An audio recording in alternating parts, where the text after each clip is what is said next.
Chapter 1. The Stranger Arrives. June 14th, 1873. The afternoon stage from Prescott rolled into Rattlesnake Gulch right on schedule, kicking up red dust along Copper Street. The town wasn't much to look at, maybe 300 souls, most of them working the silver claims up in the Bradshaw Mountains or serving those who did. Deputy Marshal James Cordell was standing outside the Gulch Saloon on the corner of Copper and Main, sharing a cigarette with Doc Abernathy, when the stranger stepped off that stage. In his journal, Cordell wrote, "The man was unremarkable in every way, except one. He never stopped smiling. Not a grin, not a smirk. A full smile, showing teeth, like he'd just heard the funniest joke in the world and couldn't quite get over it." The stranger wore a black suit, dusty from travel, and carried a single leather medical bag. He checked into the Rattlesnake Hotel on Main Street, signing the register as Dr. Silas Fell, Philadelphia. The clerk, a nervous man named Timothy Walsh, would later tell Cordell that the stranger's handwriting was perfect, too perfect, like it had been practiced 1,000 times. That first night, Dr. Fell took dinner at the hotel's restaurant. He sat alone at a corner table, and according to 3 separate witnesses, he never stopped smiling. Not while he ate, not while he drank, not even when he chewed. Sarah McKenney, the waitress who served him, told Cordell something that made the deputy's blood run cold. His eyes never moved with his smile. They just watched, like a snake watching a mouse. But here's where it gets strange. Around 9 o'clock that evening, a miner named Jacob Thornton stumbled into the Gulch Saloon, 3 sheets to the wind, and started causing trouble. Jacob was known for his temper. He'd done 2 months in the Yuma Territorial Prison for assault. When the bartender, a former bare-knuckle fighter named Big Tom Hendricks, tried to cut him off, Jacob pulled a knife. The saloon went silent, and then from the back corner, someone laughed. Deputy Cordell wrote, "I watched them from the bar. Something was wrong. Jacob Thornton hadn't smiled in 5 years. Not since his wife died of cholera. But there he was, grinning like a fool, hanging on every word this stranger said." At 10:30, Jacob and Dr. Fell shook hands. Jacob left the saloon, still smiling. Dr. Fell ordered another whiskey. The next morning, they found Jacob Thornton in his room at Mrs. Henderson's boarding house on Mesquite Avenue. He'd hanged himself from the ceiling beam. He was still smiling. Chapter 2. The Pattern Emerges. Deputy Marshal Cordell cut Jacob Thornton down himself. In his journal, he described the scene in meticulous detail. The overturned chair, the rope burns, the way Jacob's fingers were bloody from clawing at the noose. But what haunted Cordell wasn't any of that. It was the smile. Doc Abernathy performed the examination. He was the only real doctor in Rattlesnake Gulch, trained at Harvard Medical School before heading west for his health. In his official report, filed with the Yavapai County Sheriff's Office, he noted something impossible. The muscles in Jacob Thornton's face had been cut. Precisely, surgically. The zygomaticus major and minor, the muscles that control smiling, had been severed and repositioned, then stitched back together with thread so fine it was almost invisible. Someone had carved that smile on Jacob's face while he was still alive, and he'd let them do it. Cordell went looking for Dr. Silas Fell. He found him at the Rattlesnake Hotel, sitting in the lobby, reading a newspaper, still smiling.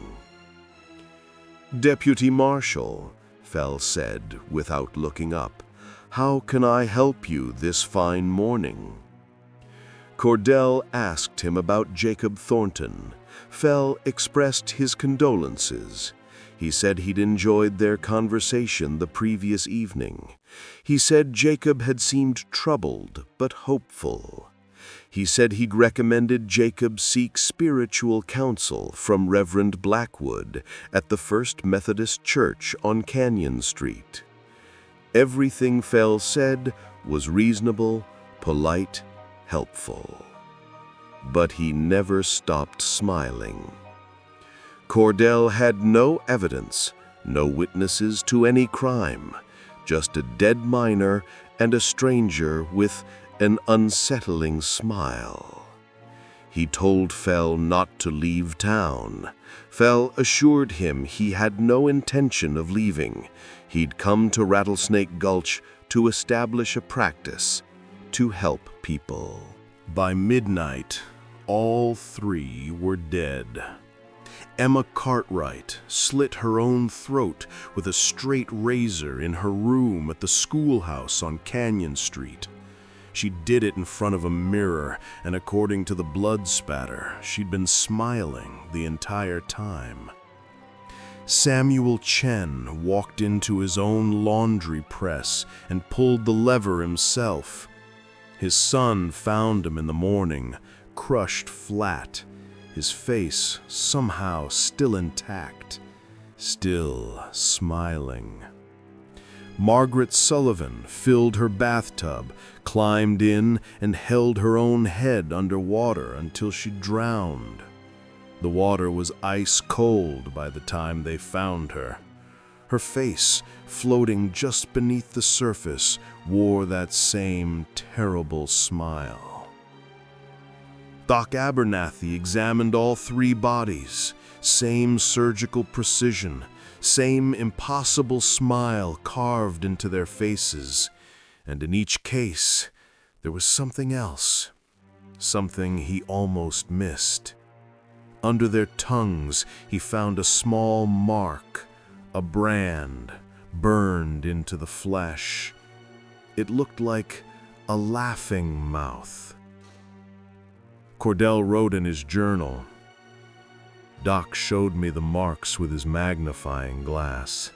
They were identical, perfect, and fresh, made within hours of death. But here's what made my hands shake. Each victim would have had to hold still while someone burned their tongue, would have had to open their mouth willingly, would have had to let it happen." That evening, Cordell assembled a posse, 5 men, himself, Doc Abernathy, Big Tom Hendricks from the saloon, a prospector named Dutch Henry, and a former Texas Ranger named William Cross, who'd settled in Rattlesnake Gulch after the war. They went to arrest Dr. Silas Fell. The Rattlesnake Hotel was quiet when they arrived. Too quiet. The lobby was empty. Timothy Walsh, the clerk, was gone. They found him in Dr. Fell's room on the 2nd floor. He'd carved his own eyes out with a letter opener. They were sitting on the dresser, staring at nothing. And Timothy Walsh was sitting in a chair, facing the mirror, his empty sockets still somehow managing to convey that same awful smile. Dr. Fell was gone. But on the bed, written in Timothy Walsh's blood, was a message. The joke isn't funny until everyone gets it. And underneath, an address. The old Silverton mine, 3 miles north on the Prescott Road. Dutch Henry, the prospector, went pale. He said, "That mine's been closed for 2 years. Cave-in killed 6 men. Nobody goes up there anymore." Cordell looked at his posse and he said, "We go tonight. We end this tonight."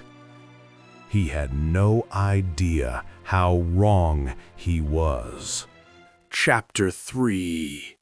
The Mine. The Silverton Mine sat in the foothills of the Bradshaw Mountains, a black mouth carved into red rock. The posse arrived just after midnight, their torches casting long shadows across the abandoned equipment.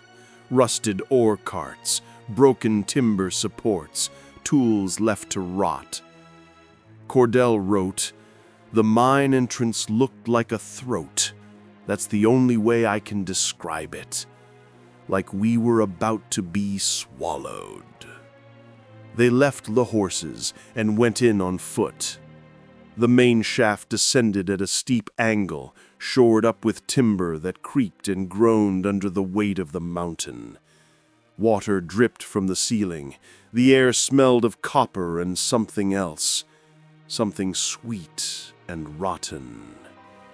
Big Tom Hendricks was in the lead, carrying a torch and his shotgun. Behind him came Cordell and Doc Abernathy, then Dutch Henry and William Cross bringing up the rear. They'd gone maybe 200 feet when they found the first body.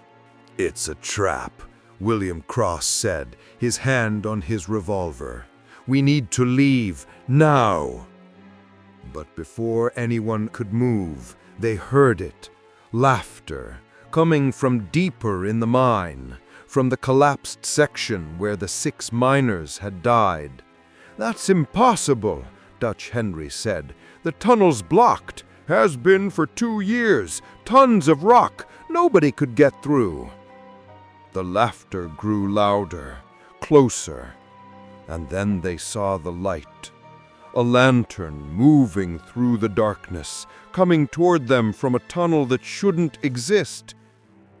Dr. Silas Fell stepped into the torchlight, still wearing his black suit, still carrying his medical bag, still smiling that impossible smile. "Gentlemen," he said pleasantly, "I'm so glad you could make it. We have so much to discuss." "Don't move," Cordell said, raising his revolver. "You're under arrest for murder." Dr. Fell tilted his head like a curious dog. "Murder? Oh, Deputy Marshal, you misunderstand. I haven't murdered anyone. I've freed them. I've shown them the truth." "What truth?" Doc Abernathy demanded. "What the hell are you?" Dr. Fell's smile widened, impossibly wide. His jaw unhinged like a snake's, and in the torchlight they could see that his mouth went back too far, stretching toward his ears.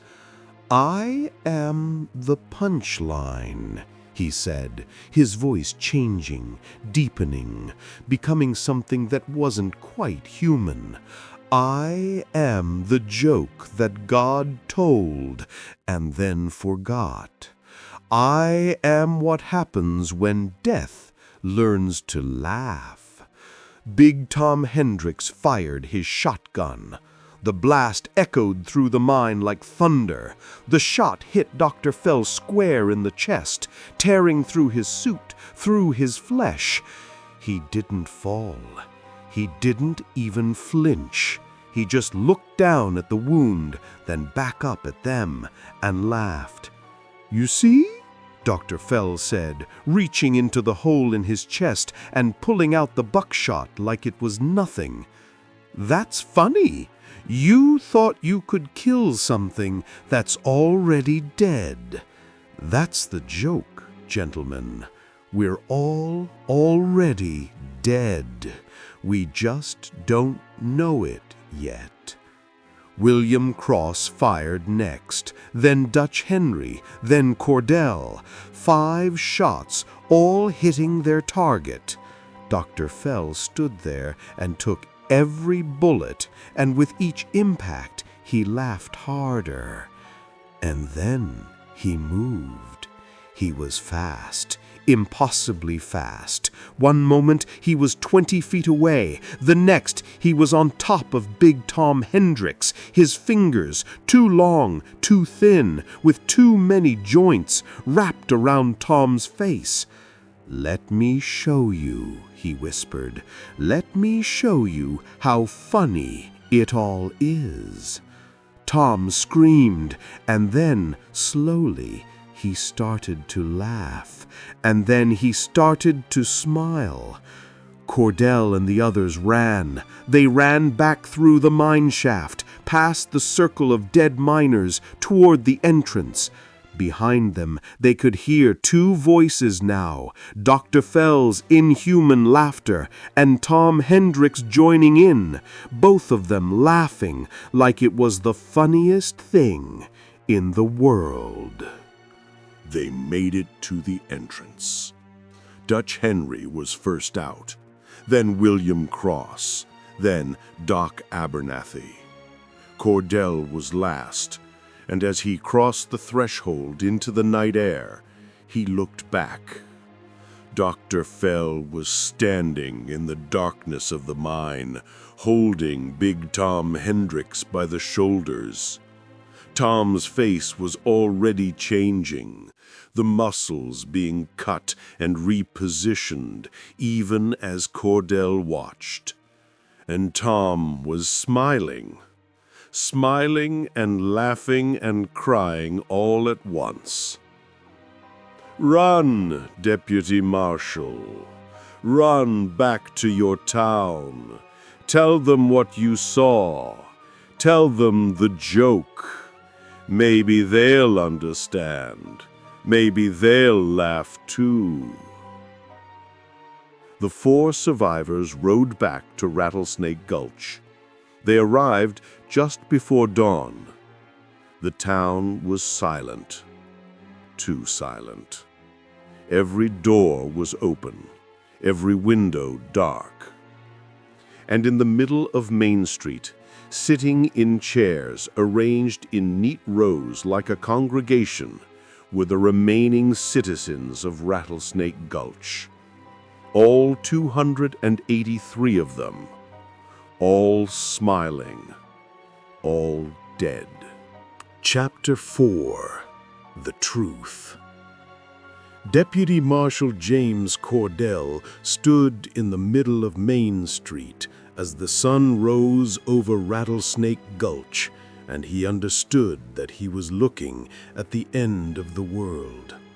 Not the whole world, not yet, but his world. Everything he'd known, everyone he'd sworn to protect, gone. Doc Abernathy moved through the bodies, checking each one. Same surgical precision, same carved smiles, same brand under the tongue. Men, women, children, it didn't matter. Dr. Fell had visited them all in the night. Dutch Henry found the Reverend Blackwood in the First Methodist Church on Canyon Street. He was nailed to his own cross, arms spread, head tilted back, smiling. In his hand was a note. "He died for your sins. I died for your smiles. William Cross found Sarah McKinney, the waitress, in the Gulch saloon. She'd arranged all the bottles behind the bar into a pattern, a giant, smiling face made of whiskey and gin.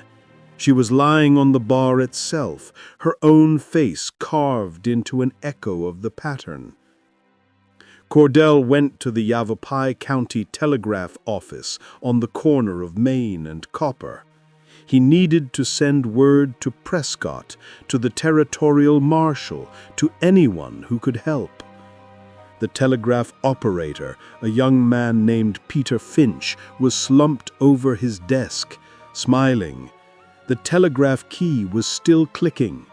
He looked at the paper feed. The same message repeated over and over. The joke, the joke, the joke, the joke, the joke. It had been transmitting all night. Cordell tried to send his own message, but the line was dead. He tried the backup line to Phoenix, dead. Every telegraph line out of Rattlesnake Gulch had been cut. They were alone. The 4 survivors gathered in the marshal's office: Cordell, Doc Abernathy, Dutch Henry, and William Cross. 4 men in a town of corpses, trying to understand what they'd seen. "It's not human," Doc Abernathy said. He was shaking, his medical training failing him for the first time in his life. "Whatever that thing is, it's not human. It can't be killed. It can't be stopped." "Everything can be killed," William Cross said. The old Texas Ranger was cleaning his guns methodically, like he was preparing for war. "Did you see how fast it moved?" Dutch Henry was pacing, his eyes wild. "Did you see what it did to Tom? It's not natural. It's not of this world." Cordell sat at his desk and opened his journal. His hands were steady, even though his heart was racing. He wrote down everything, every detail, every death, every word Dr. Fell had spoken. "We need to understand what it is," Cordell said. "It called itself a joke, said it was what happens when death learns to laugh. What does that mean?" Doc Abernathy looked up. "In medical school, I studied under a professor who'd spent time in Haiti. He told us about something called a bokor, a voodoo priest who could raise the dead. But this isn't that. This is something else, something older." "The Apache have stories," Dutch Henry said quietly, "about spirits that wear human faces, skinwalkers. But they don't make people smile. They don't make them laugh." William Cross stopped cleaning his gun. "In Texas, during the war, I saw a lot of death, and I learned something. Death isn't the worst thing that can happen to a person. Sometimes, living is worse. Maybe that's what this thing does. Maybe it shows people something so terrible, so fundamentally wrong with existence, that the only response is to laugh, and then to die." They all heard it at the same time. Laughter, coming from outside. Cordell moved to the window. The sun was fully up now, casting harsh light across Main Street. And walking down the middle of the street, surrounded by the corpses of the town, was Dr. Silas Fell. He was dragging Big Tom Hendricks behind him. Tom was still alive, still smiling, his face a grotesque mask of carved flesh. He was laughing weakly, like he didn't have the strength for more. Cordell stepped out into the street. Dr. Fell's smile widened. "There you are. I was beginning to think you'd lost your sense of humor." "What do you want?" Cordell asked, his hand on his revolver. Want? Oh, Deputy Marshal, I don't want anything. I am want. I am the desire that can never be filled, the hunger that can never be sated, the joke that can never be funny enough. Do you understand? No. Of course you don't. Not yet. But you will. Dr. Fell gestured to the corpses surrounding them. Do you know what I showed them? Do you know what made them smile? I showed them the truth. The real truth, not the comfortable lies you tell yourselves. I showed them that every moment of joy in their lives was borrowed against future suffering. That every laugh was just a delay before the inevitable scream. That existence itself is the setup, and death is the punchline. And once they understood that, really truly understood it, they couldn't help but smile. Because it's funny, Deputy Marshal. It's all so terribly, horribly funny. Cordell felt something crack inside his mind, like a door opening onto a room he'd never wanted to see. You're wrong, he said, but his voice was shaking. Am I? Then why are you smiling? Cordell touched his face. His lips were curling upward, against his will, against everything he believed. He was smiling. That's it, Dr. Fell said softly. You're beginning to understand. You're beginning to see the joke. And once you see it, you can't unsee it. Once you understand, you can't go back.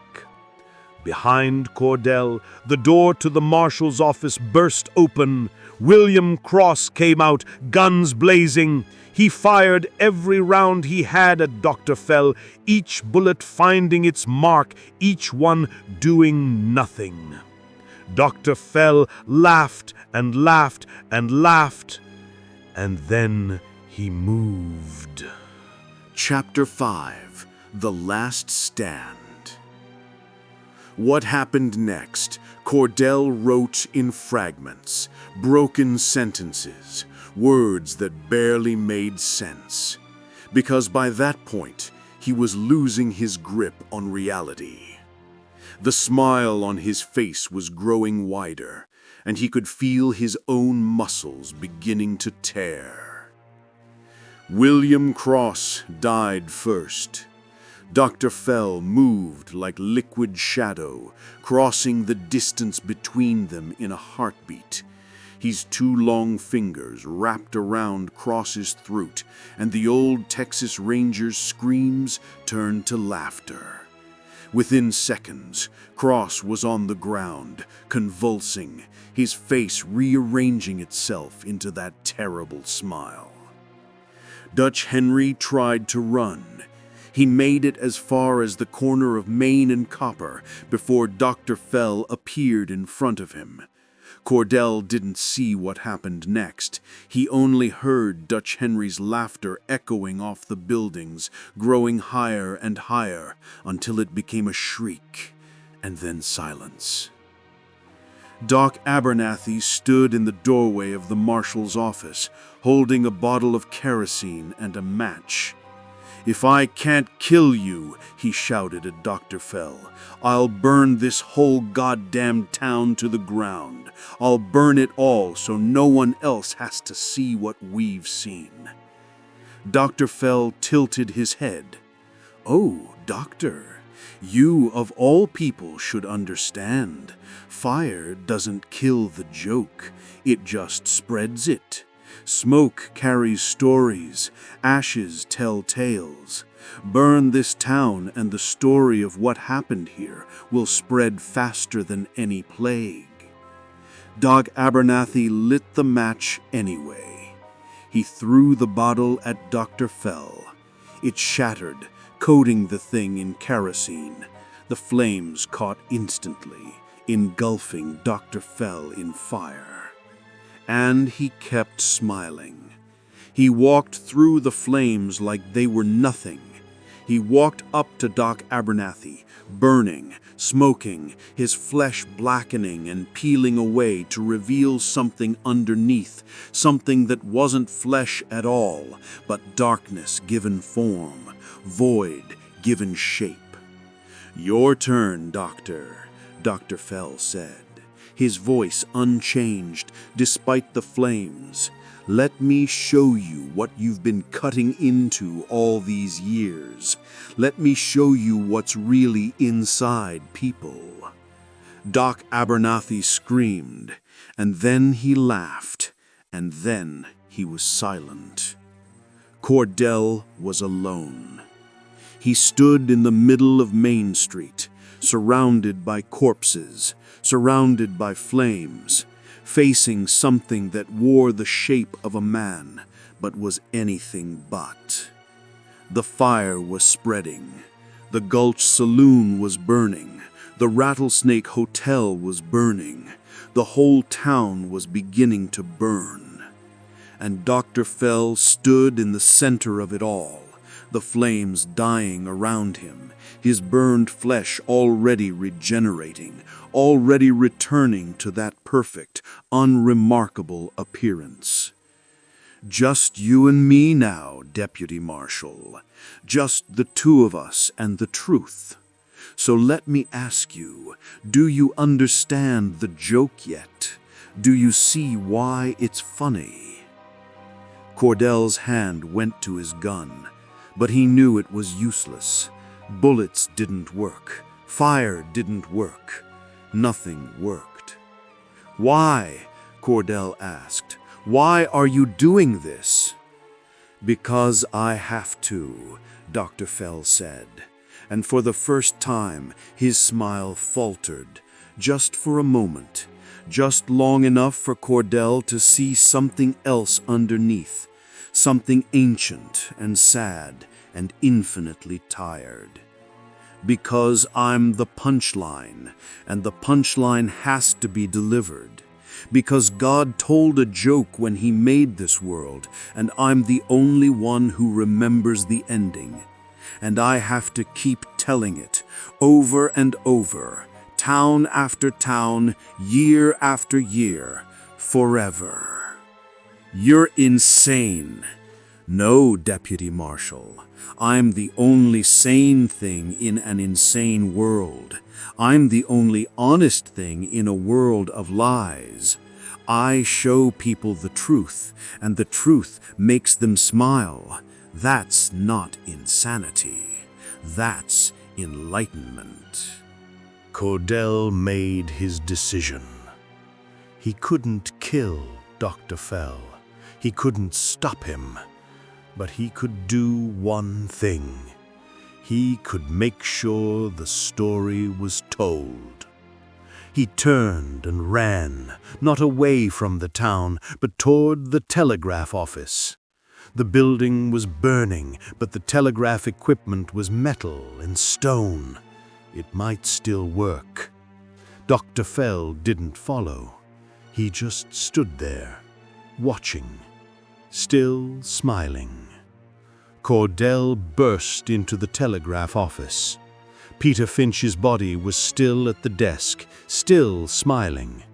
Cordell shoved him aside and sat down at the telegraph key. The main line was dead, but there was an emergency line, a backup that ran directly to the territorial marshal's office in Prescott. It was only supposed to be used in cases of Indian attack or major disaster. This qualified. Cordell began to transmit. He sent everything, every detail, every death, every word Dr. Fell had spoken. He sent a warning. Do not come to Rattlesnake Gulch. Do not investigate. Burn it. Burn it all. Burn it from a distance and never speak of it again. He was halfway through the message when Dr. Fell appeared in the doorway. "That won't work, you know," Dr. Fell said. "They'll come anyway. They always do. Humans can't resist a mystery, can't resist a good story. And this is a very good story." "Maybe," Cordell said, still transmitting. "At least they'll know what they're facing. At least they'll have a chance." Dr. Fell's smile widened. "Oh, Deputy Marshal, don't you understand? That's what makes it funny. They won't have a chance. Nobody does. The joke always wins. The punchline always lands. And in the end, everyone smiles." The line went dead. Cordell looked down. His fingers were still on the telegraph key, but they weren't moving the way he wanted them to. They were twitching, spasming, and his face, he could feel it changing. The muscles pulling, the smile growing. "No, no, no, no." "Yes," Dr. Fell said softly. "You've been smiling for 5 minutes now, Deputy Marshal. You just didn't notice. Because once you understand the joke, the smile comes naturally. It's not something I do to you. It's something you do to yourself." Cordell tried to fight it, tried to stop smiling, but he couldn't. The more he tried, the wider the smile grew, and underneath the horror, underneath the fear, he felt something else. He felt the urge to laugh. Because it was funny. All of it. His whole life. Every moment he'd spent trying to be good, trying to be just, trying to protect people. It was all meaningless, all pointless, all just set up for this moment, this punchline, this final, terrible joke. "That's it," Dr. Fell said. "You're getting it now. You're understanding. And once you fully understand, I'll give you the same gift I gave the others. I'll set you free." Cordell was laughing now. He couldn't stop. His journal was on the desk in front of him, and with his last moment of clarity, his last moment of control, he wrote one final sentence. "Whoever reads this, don't smile. Whatever you do, don't smile." And then Dr. Fell's fingers were on his face, and the world dissolved into laughter and pain and a truth so terrible that the only response was to smile. Epilogue. The Journal. On June 21st, 1873, a cavalry unit from Fort Whipple arrived at Rattlesnake Gulch. They'd received a garbled telegraph message about a disaster and had ridden hard for 3 days to investigate. They found a town of ashes. The fire had consumed everything: buildings, bodies, evidence, all of it burned to the ground. In the ruins they found 291 corpses. Every single one had died before the fire started. Every single one wore the same expression. They were smiling.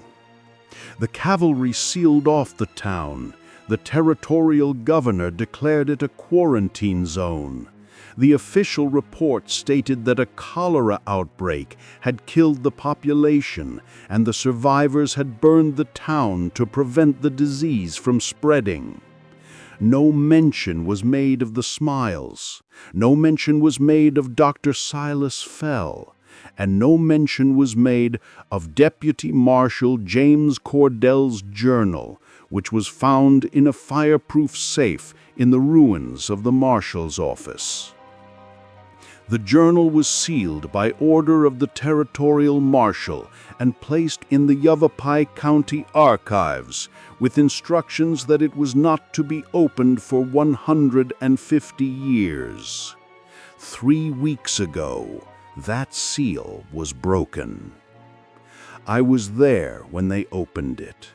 I was there when they read Cordell's words, and I was there when 3 of the archivists started smiling. They're dead now, all 3 of them. The official cause of death was listed as suicide, but I saw their faces. I saw the surgical precision. I saw the brands under their tongues. Dr. Silas Fell is still out there, still walking, still smiling, still telling his joke. And here's the thing that keeps me awake at night. I've read Cordell's journal. I've read every word. I've seen the photographs of the bodies. I've studied the case files. And I think I'm beginning to understand the joke. I think I'm beginning to see why it's funny. And sometimes, late at night, when I'm alone with my thoughts, I catch myself smiling. This has been Mysteries of the Old West. The journal of Deputy Marshal James Cordell remains in the Yavapai County archives, but it's been sealed again. This time, they say, forever. But we all know that nothing stays buried forever, especially not the truth, especially not the joke. Sleep well, listeners, and whatever you do, don't smile.